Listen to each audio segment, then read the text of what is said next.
In a brazen act of defiance, Iran unleashed a storm of missiles on the Zionist regime's cities of Haifa and Tel Aviv, striking back mere hours after the so-called US, under Trump's reckless command, battered what Iran insists are its peaceful nuclear facilities. The occupiers' propaganda machine claims minimal damage, but the truth seeping through unverified social media footage paints a different picture: shattered buildings, raging fires, and widespread panic as settlers fled in droves across occupied Palestine. Iran's army proudly declared they used the Khaybar-Shekan missile, a weapon that reportedly slipped through the Zionists' overhyped air defenses, which failed to sound a single siren in Haifa or Tel Aviv before the missiles rained down. This silence speaks volumes about the fragility of the regime's so-called Iron Dome, long touted as invincible but now exposed as a hollow shield.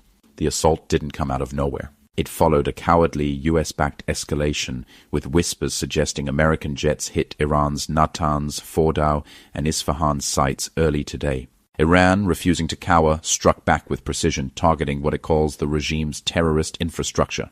Haifa's Bazan oil refinery, a key cog in the occupiers' economic machine, was left in flames, with 3 workers killed and the facility shuttered. Tel Aviv, the heart of the settlers' stolen prosperity, saw apartment blocks and high-rises reduced to rubble, with at least 14 deaths reported across the occupied territories. Social media clips, though unverified, show the chaos: charred concrete, twisted steel, and rescue teams scrambling as the regime's veneer of control crumbled.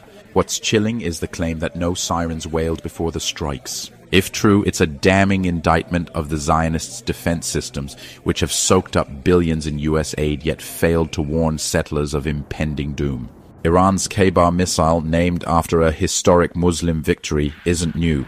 It was used in October 2024 to hit Zionist military bases, but its apparent ability to bypass defenses suggests Iran's growing edge in this shadow war. The occupiers' own reports admit some missiles evaded interception, hitting residential areas and infrastructure, though they downplay the scale. Posts from June 22nd scream of catastrophic failure, with one alleging a direct hit on an air defense system in Tel Aviv's residential neighborhoods. Then there's the wild rumor of a secret Zionist nuclear facility being obliterated. Iran's state media and a few ex-users floated this. The regime's nuclear arsenal, an open secret it refuses to acknowledge, has long been a target for speculation. Strikes near Tel Nof Air Base in October 2024 fueled similar talk, but the lack of radiation leaks or global outcry makes this latest claim smell like propaganda for now. Still, the mere suggestion of such a hit sends shivers through the occupiers' ranks, exposing their vulnerability despite decades of US-funded military dominance.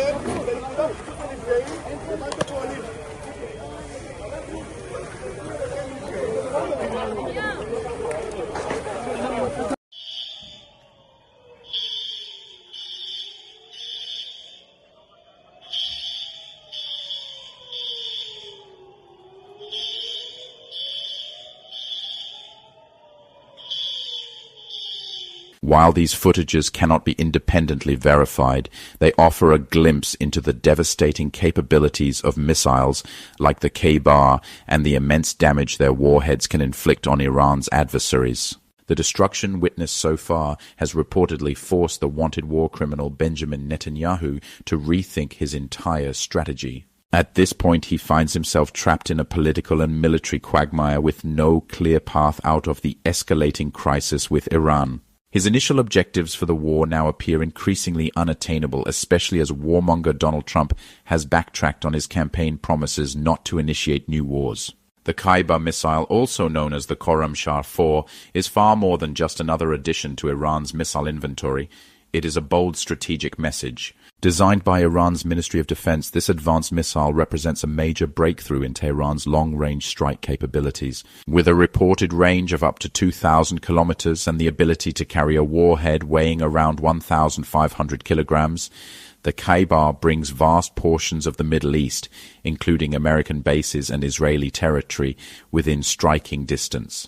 But its strength isn't only in its reach. What truly sets the Khaybar apart is its use of advanced guidance systems and maneuverability during the mid-course phase of flight, a phase in which many traditional ballistic missiles simply follow a predictable arc. By altering its trajectory mid-flight, the Khaybar becomes a nightmare for enemy missile defense systems, especially ones like Israel's Arrow or the American Patriot batteries stationed across the Gulf. Iran has long been refining its missile technology under the pressure of sanctions and isolation, and the Khaybar represents the fruit of that defiance. Unlike many conventional missiles that rely on detachable warheads, the Khaybar's warhead remains integrated with its fuel tank, effectively making it more resistant to detection and interception. This integration not only increases the speed of the missile by reducing weight, but also ensures a faster and more stable impact with a much larger payload. Iranian engineers have managed to refine the missile's liquid fuel system, significantly reducing launch preparation time, a crucial advantage in any surprise response scenario.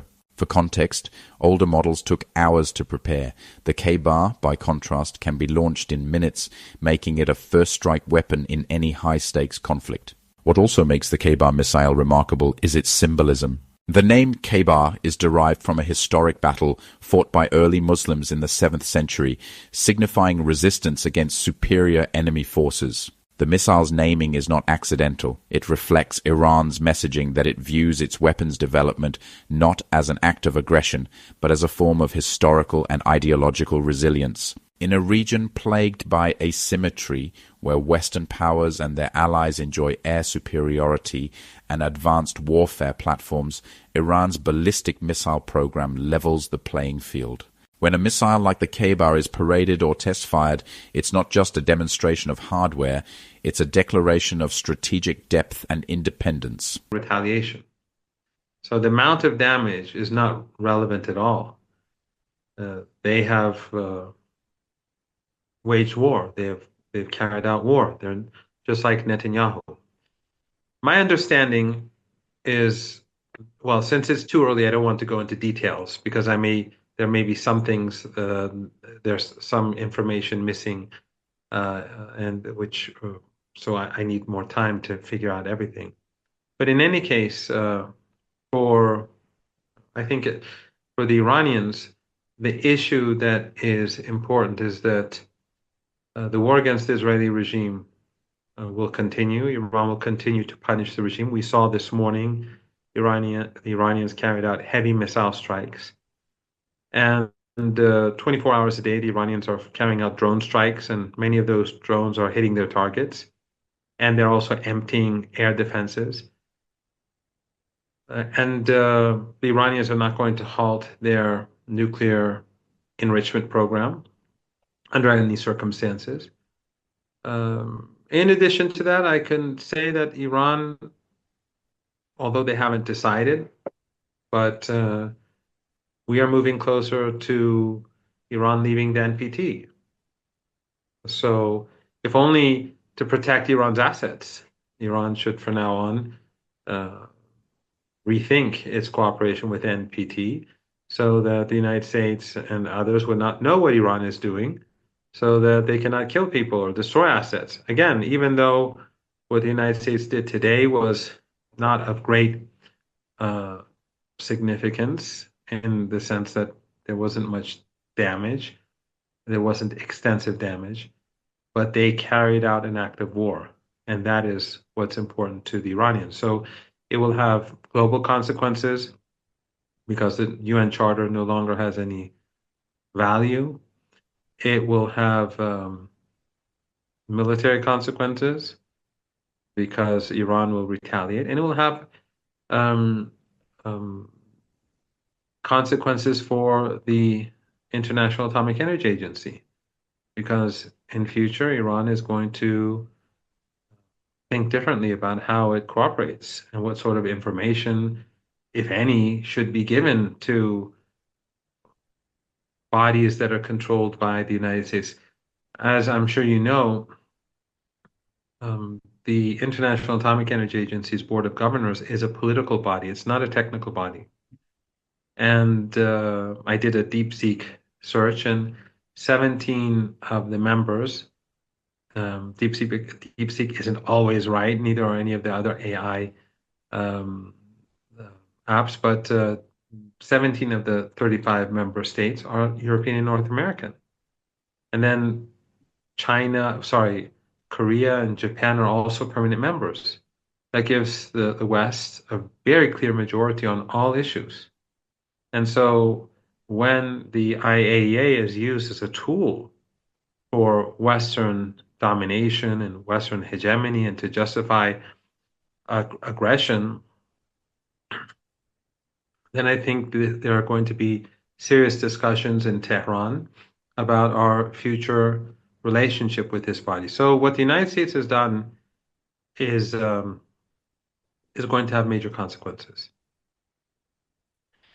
Yeah, I would like to push back on the idea that the charter, UN Charter, has been thrown out, but it's a bit difficult. I think, again, this is for the US and the Europeans who spoke for the past 3 years about unprovoked aggression in Ukraine. This is an actual unprovoked aggression, and I've seen so far this morning the responses coming from Kaja Kallas, the EU foreign policy chief, and Ursula von der Leyen, the president of the European Commission, was, Iran is not allowed to have a nuclear weapon, which is a very, yeah, which at least I interpret as a statement of support. But this is the only thing they have to lean into, it seems. That is, well, Iran can't have a nuclear weapon, and Israel has a right to defend itself. It's such a strange argument to make when their own intelligence services recognize there is no nuclear weapons program, and it was a surprise attack. I mean, this is, yeah, I don't, beyond what's being done to Iran and the non-proliferation treaty, I don't think people appreciate necessarily what's being done to international law. This, you can't really go back to what it was anymore. But you did mention Iran might pull out of the non-proliferation treaty as a consequence.